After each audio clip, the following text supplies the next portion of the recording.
My man Tanjiro and his gang had defeated the Upper Moon Six, Daki and Gyutaro in the Entertainment District. The Sound Hashira, Tengen Uzui, lost his arm during his battle and has to retire, but he still has 3 wives, which is kind of unfair. Anyway, without any further ado, let's dive into the Swordsmith Village Arc. Episode 1. Following their intense battle against Daki and Gyutaro, Tanjiro and the others are found by the Kikuchi. The demon slayers have finally managed to kill an upper-ranked demon after 100 long years and are optimistic about the future. Meanwhile, Muzan immediately summons the remaining upper moons, including Akaza, Doma, and Kokishibo. Before the meeting begins, Akaza and Domo have a small scuffle, which gets resolved by Kokishibo as Akaza pisses himself after seeing him. Just then, Muzan also appears at the spot and admonishes the upper moons for not getting rid of the Ubuyashiki family, or finding the blue spider lily. To calm down the demon lord, Gyoko reveals some information regarding the Swordsmith Village, and is sent on a joint mission alongside Hantenju.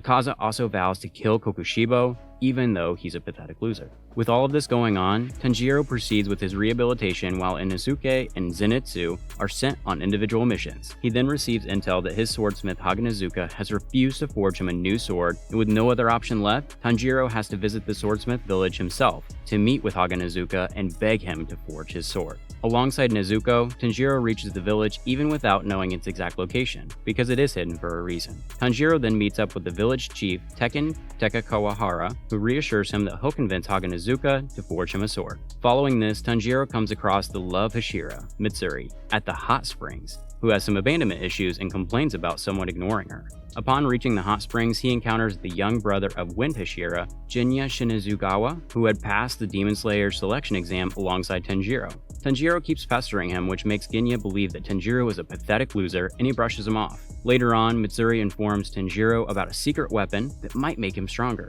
and in search of that weapon, he comes across the Mist Hashira, who is arguing with someone. After carefully examining the situation, Tanjiro notices that he is actually arguing with a young swordsmith, and alongside is the man that appears in his dream. Episode 2. Muchiro keeps threatening the young swordsmith, and as Tanjiro attempts to protect him, he gets folded by Muchiro, who knocks him unconscious. After Tanjiro wakes up, the young swordsmith named Katetsu explains that he was actually protecting a mechanical doll that was built by his ancestors over 300 years ago. He further explains that this doll is his only heirloom to pass down since he's an orphan. Hearing all this, Tanjiro agrees to protect the doll, but upon reaching it, they notice that Hachiro has completely violated the doll. After examining it, Katetsu concludes that the doll is still functional, and urges Tanjiro to train with it to beat the arrogant brat. Katetsu is so damn determined in training Tanjiro that he didn't even give him food and even water when he failed to complete his tasks. He even mocks him, stating that he's just an ugly, pathetic loser who can't even fight a mere doll. Eventually, Tanjiro gets exhausted from the hellish training and falls unconscious. In his dream, he visualizes himself in the afterlife, where he comes across a mysterious stone in the Sanzu River.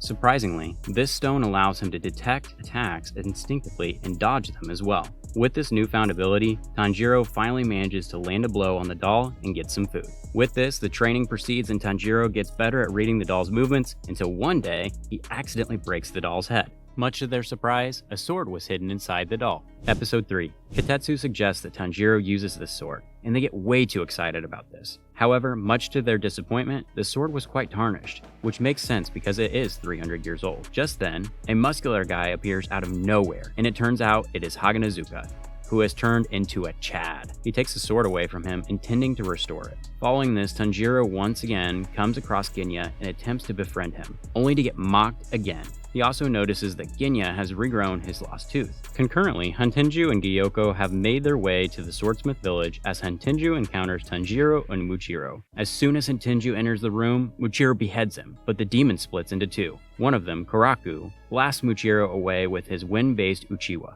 and the other, Sakido, electrocutes Tanjiro and Nezuko. Just then, Ginya also appears at the spot and beheads the demons using his American shotgun and a Nichiren katana, which results in the demons splitting once again. With this, there are now 4 demons up against Tanjiro, Nezuko, and Ginya. The winged demon Erogi carries Tanjiro away from the group and blasts his ear with white girl music.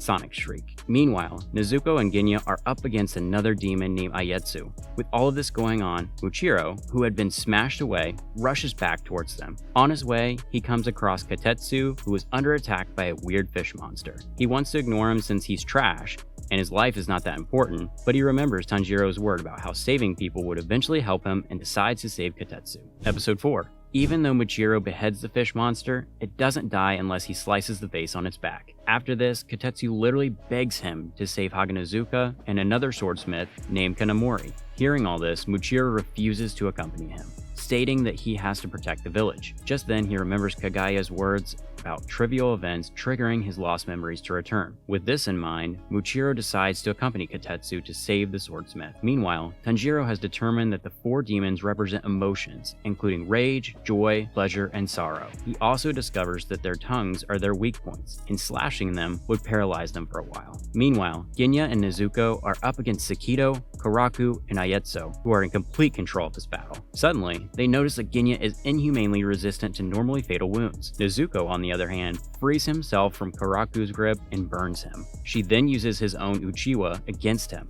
Just then, Sakito comes to his rescue and immobilizes Nezuko using his Kakara. Concurrently, Tanjiro is still stuck with Yorogi and cannot figure out a way to get back. With no other option, Tanjiro uses Yorogi's flying ability and momentum to reach Nezuko and Genya. He also avoids Sakito's attack using Yorogi's feet because they cannot conduct electricity owing to the fact that they share the same cells. Tanjiro then manages to free Nezuko, but still gets pinned to the ground by Karaku's Uchiwa. With all of this going on, the fish monsters have ambushed the Swordsmith village, and Mitsuri, who had returned from the village, is heading back to save everyone. Episode 5. As Muchiro saves Kanamori from a fish monster, he takes him to his work shed for the new katana. Approaching the shed, Muchiro notices that something is off, and it turns out Gyoko is already waiting for them there. Meanwhile, Mitsuri also arrives at the village and gets rid of all the fish monsters with her weird whip-like katana. She also saves the village chief Tekken from a massive fish monster with her love breathing. Nezuko and Tanjiro, on the other hand, attempt to escape with their last bit of remaining strength, with the demons chasing them. Karaku eventually blows them away, and Nezuko gets trapped beneath debris. For some reason, she then grabs Tanjiro's sword and smears it in blood. Meanwhile, Muchiro ambushes Gyoko, only to discover that he can create new vases and teleport between them to avoid getting slashed. He also brings forth merged dead bodies of Swordsmith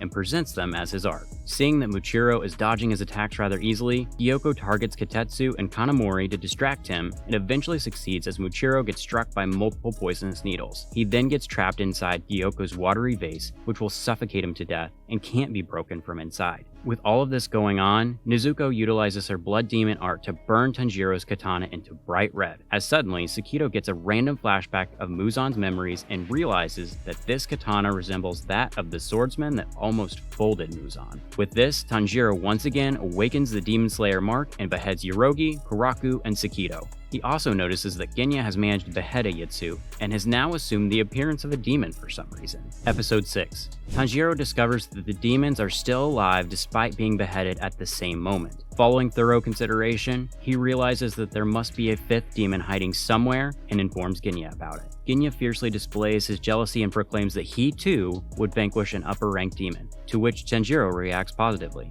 He frees Nezuko and orders her to accompany Genya once the demons have healed. Now that the sulfur smell from the hot springs has vanished, Tanjiro can now use his sense of smell to locate the demon. He informs Genya regarding the demon's exact location while fending off the other 4. Genya even manages to find the Chibi Hatenju, but fails to behead him because he's a weakling himself. Just then, Sakito strikes Genya from behind. Genya, realizing he is going to die, recalls his youth, when he and his family were routinely abused by his good-for-nothing father, who was subsequently slain. Tsunemi went out one night to search for their mother, who had failed to get home. As Genya was looking after his siblings and reassuring them that Tsunemi and their mother would soon return, a demon soon entered their home, killing all 5 of Genya's younger siblings, but was defeated by Tsunemi. That morning, he discovered Tsunemi standing in front of their mother's body, ignorant that she was the demon, and labeled him a murderer in his anguish. Genya laments his death without apologizing to Tsunemi, but Tanjiro saves him by assaulting Sakito.